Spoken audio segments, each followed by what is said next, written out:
you're like me, you want the muscle, but not the fat. And so that's exactly what I'll be going over in this video. I started out as the skinny kid who wanted to bulk up naturally because mama didn't raise a cheater, and I wanted to do it without looking like Peter Griffin 6 months out of the year. So over the years, I've been able to build a decent amount of muscle and help many others do the same. From this experience and extensive research, I put together a full guide backed by science to get you the best results naturally. To start, we'll quickly go over what the essentials are when it comes to muscle growth, and then we'll dive into the different approaches you can take and how you can best achieve them with minimal fat gain. First, you need to eat enough protein. You can do everything right in this video, but if you're not eating enough protein, your body simply will not have the resources it needs to build and repair the muscle you break down while you're in the gym. A good target is 0.7 to 1 grams of protein per pound of body weight. So if you weigh 180 pounds, you're looking at roughly 130 to 180 grams of protein per day. And it doesn't have to be perfect every day, but you want to try to consistently hit close to that range. You're providing the body the resources it needs, and now you need to give it a reason to use them in the way that you want them to. And that comes from lifting heavy things.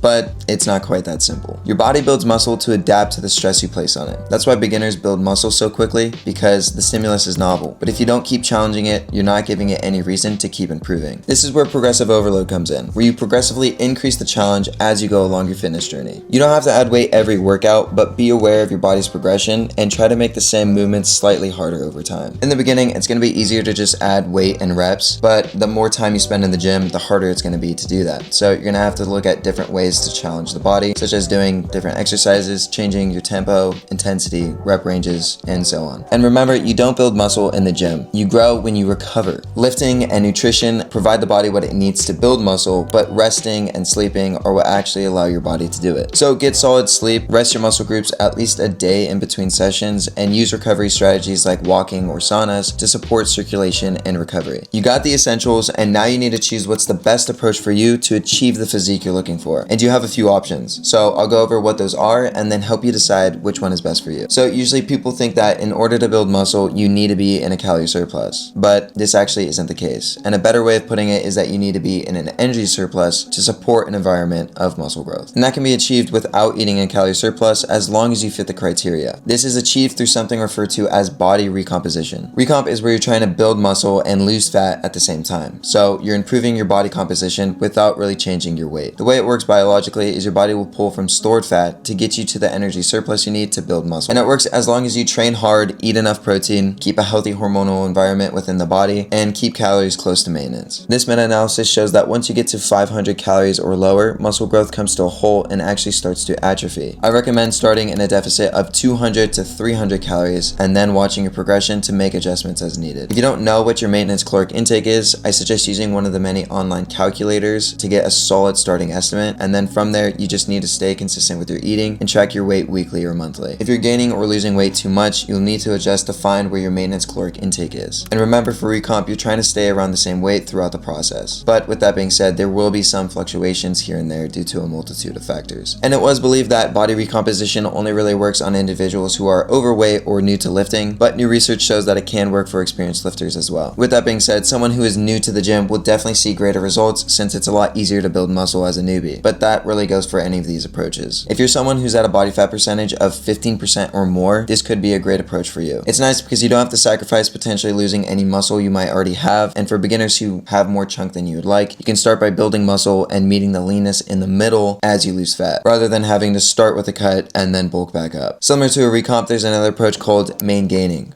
or gaintaining, same thing. The goal is steady progress. You're trying to add lean tissue gradually over time while keeping fat gain to an absolute minimum. The problem with this approach is that it really isn't the best when it comes to building muscle, and it's also not very practical. It's not optimal because building muscle isn't a priority your body has. It's actually very costly in terms of energy. So when you limit your surplus or stay right around maintenance, your body doesn't have much incentive to allocate energy towards new muscle growth. Rather, most of your intake just goes towards maintaining your current size and recovering from your training. So while you can make some small gains from main gaining, especially if you're new to the gym or maybe just coming off a cut, progress will be a lot slower when you compare it to a proper controlled surplus. It's not practical because you can never truly stay at maintenance, no matter how dialed in you think your tracking is. And on top of that, your body is constantly adapting and adjusting its energy expenditure. So whether you're trying to or not, you're most likely going to be in a deficit or a surplus. And this can throw off your results and keep you stagnant over time. And if you're watching this video, you're most likely not at a physique you're proud of and want to build more muscle. Now, with that being said, I kind of am main gaining. I'm not actively tracking my calories and trying to stay as close to maintenance as I possibly can, but I don't really want to bulk up more than I already have. And honestly, slimming down sounds kind of nice, but don't hold me to that because that might change by tomorrow. So I'm kind of just waiting out, seeing what I want to do here and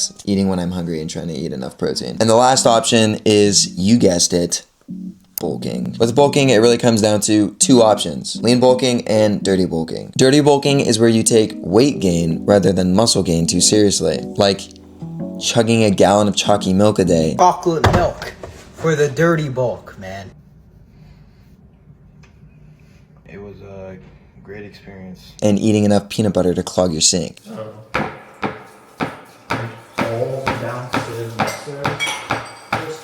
Now, since you don't want to get fat to build muscle, I think you understand why this isn't the best option for you. But this is not only the inferior option just because you get fat. People still think that it's a great approach because they claim you can push harder in the gym and support more muscle growth due to the higher calorie supply. But if we look at this study, results show otherwise. Those who deliberately increase their calories to around 3,600 calories per day gain more total body weight than those who kept calories at around 3,000. But there was not a significant difference in lean body mass gain between the two groups. However, the group that ate more calories gained roughly 5 times more fat mass. So the key takeaway here is that eating more doesn't just magically speed up muscle growth. When you consider how much more fat the higher calorie intake group has to shed off, they'll most likely lose a lot of that muscle while they cut, or they'll have to cut very slowly. While the group with minimal fat gain doesn't have much to lose, and it's going to be a lot easier to preserve their muscle mass in the process. So kids, that's why lean bulking is the way to go. I suggest starting at a surplus of 300 calories and then adjusting if needed by tracking your weight. A good rate of gain is 0.5 to 1% of your body weight weekly for beginners and 0.15 to 5% of body weight weekly for experienced lifters. So if you're 180 pounds and a beginner, you're looking at roughly 2 to 4 pounds of gain a month, while experienced lifters will be at 1 to 2 pounds of gain a month. And keep in mind that fat gain is going to be inevitable in a bulk, but if you stay consistent and stay on top of your body's adaptations, you can keep fat gain to a minimum and make your cut a lot easier. Understanding how to structure your diet and your training is key for your success at building a lean physique, but it can be challenging knowing whether or not you're moving in the right direction. And that's really what my job is as your online coach. I give you the blueprint for success, and all you have to do is follow it and be consistent. I give you the peace of mind knowing that the hard work you're putting in is actually going to pay off, and I'll be right there for help throughout the process. If this is something that you're interested in, go to grittraining.org or check out the link in my bio to check out the website. Thank you for watching, you hardworking fitness enthusiast. Please like and subscribe. It only takes a few seconds. I don't know. I'm bad at this.